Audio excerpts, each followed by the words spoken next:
Hello everybody, I'm Nora Burrows. We are going to go on a little quilting adventure today. We're going to go to an estate sale of a well-known quilter. Her name is Carol Taylor, and she is known for making beautiful art quilts, very vibrant colors.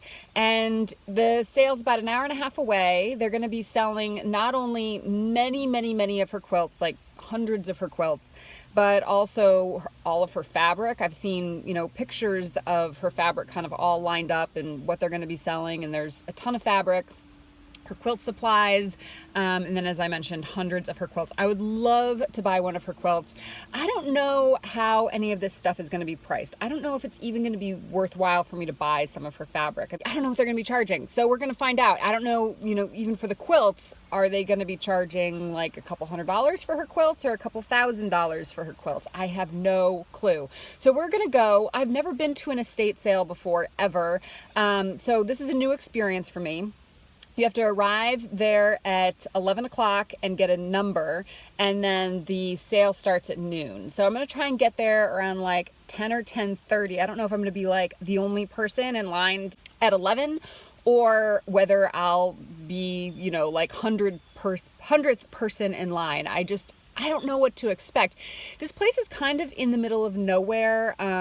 It's an hour and a half away from me, so it is kind of a time commitment. Part of me is worried that I'm going to spend an hour and a half getting there and an hour and a half getting back, and this stuff is just not going to be priced in my budget. So that would be unfortunate, but that would be okay. It's still an adventure. It's still, I love a good adventure, so I'm up for anything. The estate sale is being run by a company, which makes me think that things might be a little bit pricier. I feel like if this sale was being hosted by the family, that they might just be willing to offer lower prices, but it's being held by a company, which makes me think, an estate sale company, which makes me think that these, especially the quilts, I bet, are going to be pretty high, but we just don't know. We're going to go find out. So let's go for a drive and do something fun today. Look at some fabric and look at some quilts. So I just arrived. It seems like there are a lot of cars here. So like I said, the sale starts at 12. 11 o'clock you get your number. It is 10:35.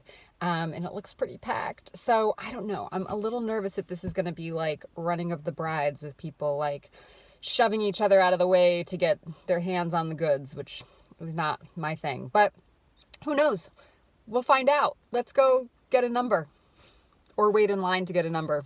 Okay, I found out more information. I got my number. I'm number 23. Unfortunately, they're only letting 15 people in at a time, which is kind of a bummer because I feel like those first 15 people are going to get all the goods. But who knows?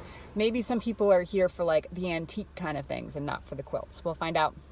But I was happy to know that this woman is still alive. I was kind of just assuming that she had passed away because it's an estate sale, and I thought that's what estate sales are, but it turns out that she's just moving south. So that's nice, because I was kind of wondering, I was like, who are these family members that are giving up all her prized possessions?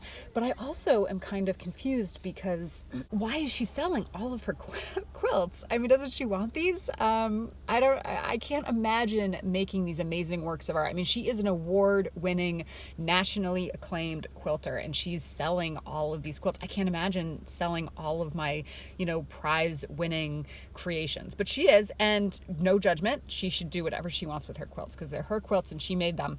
But I'm glad that it's not just her family selling away her stuff. She's deciding to do this. So I'm number 23. I can wait here in my car until 12 o'clock, but then they said you have to be there 12 o'clock sharp. If they call your number and you're not there, they won't let you in. I've tried to get kind of a sense of the crowd, and it seems like it's primarily quilters. There's some really interesting looking types of people, wearing, beautiful outfits and very creative outfits. And then there's older women that look like they're, just the quilters there for the fabric.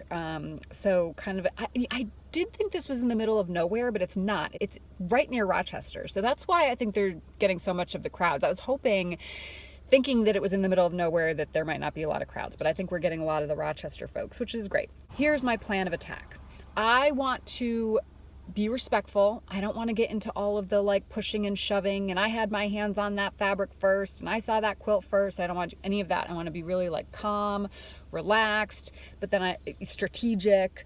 But then I don't want to be like pushed around. I don't want people like knocking into me trying to get stuff. So I'm going to stand my ground, be respectful, and hopefully get a lot of good stuff. I'll check in with you when I'm back. I'm back from the sale. It was quite an experience. I will say that everybody was super nice, like more friendly than I could possibly imagine. So that was really great. I chatted with people in line and actually didn't have to wait that long to actually get into the house. So everything was smooth. Nothing felt crowded. There was plenty of stuff for everybody, but I think part of the reason why there wasn't a lot of like, pushing around and running to grab things and things like that is because stuff was so expensive, like so crazy expensive that I think people were just kind of like chilling through there because they knew they weren't going to be buying a heck of a lot. So it was $12 per pound of fabric, which, like, for me to wrap my head around what that means was confusing. So I looked up how many pounds 1 yard is or something like that, and I think it's like 1.33 yards in a pound, and it's $12 per pound. So that should have been, if I'm doing my math right, like $10 a yard or something, which doesn't feel like all that great a deal. There was so much fabric that I would have gotten if it was even like $5 a yard, but for like that much, it just doesn't feel like a deal. And I think that part of maybe what she was thinking, part of what I think is that she's still alive and she feels emotional attachment likely to all of these fabrics, which I totally get. Her quilts themselves were selling, I had initially said, when I was back at my house before I'd left, that I was like, I don't know if she's gonna be charging a couple hundred or a couple thousand. It was like thousands and thousands and thousands of dollars for each quilt. It was like $12,000. $15,000. And I totally understand that because I know what goes into making a quilt, but I also know what quilts sell for. And she is a nationally acclaimed quilter, so her stuff should be selling for quite a lot of money, but I wasn't buying a quilt. Even though there was so many quilts that I would have loved to have, but that's okay. So then you go into like thread and notions and supplies for your sewing machine. Everything was like above what I would be spending for those things at a store. There was like no deal. So I don't know if the auction, well, it wasn't an auction. I don't know if the, what was I just at? The estate sale people were thinking that since, she's a recognizable person in the quilting world, that people would like to just would pay the money just to have momentums from her. And that's kind of what I was initially going into it thinking. And then once I was there and I realized like how expensive the fabric was, I was thinking, well, maybe I can get one of her like little unfinished projects and finish it, because I thought that would be super cool. And there were some of those things around, like little unfinished projects, but then it was like $30 for like a tiny bag of fabric where like a couple of the pieces had been sewn together. It just didn't seem worth it. And it was a little disappointing. Now, I went into it thinking, before I went in and I knew how much anything was, because I was like prepared to, if they were offering good prices, I was prepared to get quite a bit of things. But I went into it and I thought, if the stuff is overpriced, I do not want to feel obligated internally, meaning internally in myself, to buy things just to not have it a wasted trip, right? I was like, I don't want to buy stuff just for the sake of buying stuff just because I drove an hour and a half here. So I kind of stuck to that, but I did buy a couple things kind of just because I didn't want to leave empty-handed. But I do think I got some good stuff. I think my poundage was like 3 point something pounds, and my total, here, let me find out. My total was $42.77. I'll show you what I purchased.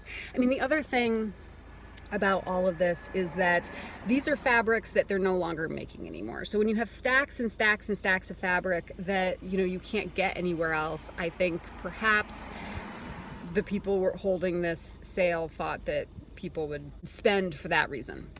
And some people certainly were not walking out with bags and bags and bags of stuff. I mean, people seem to be pretty selective in their fabric selection because I think it was expensive. So let me show you what I got.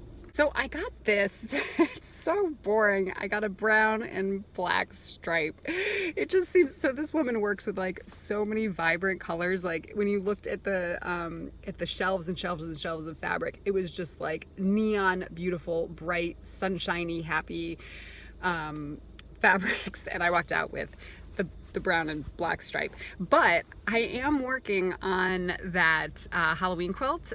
I have a video for it. I'll link below.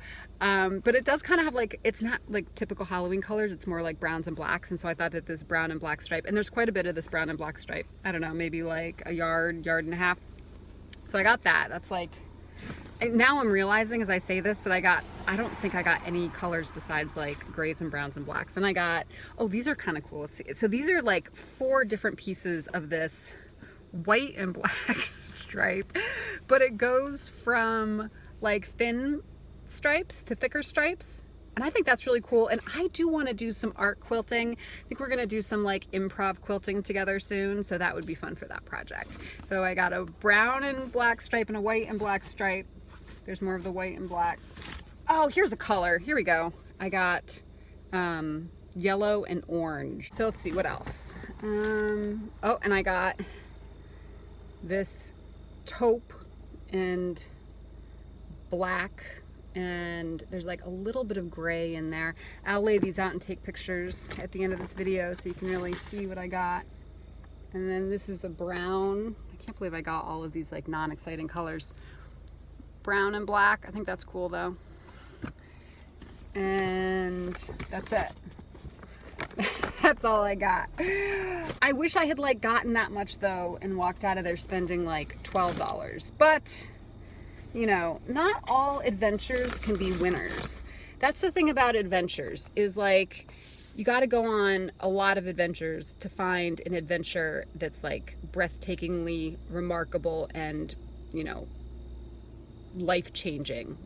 I was hoping this would be a life-changing adventure, but it was not. I can't imagine there's going to be another estate sale of a prize-winning quilter, but if there is, you know I'll take you with me. Don't forget to subscribe, and I'll see you next time. Bye.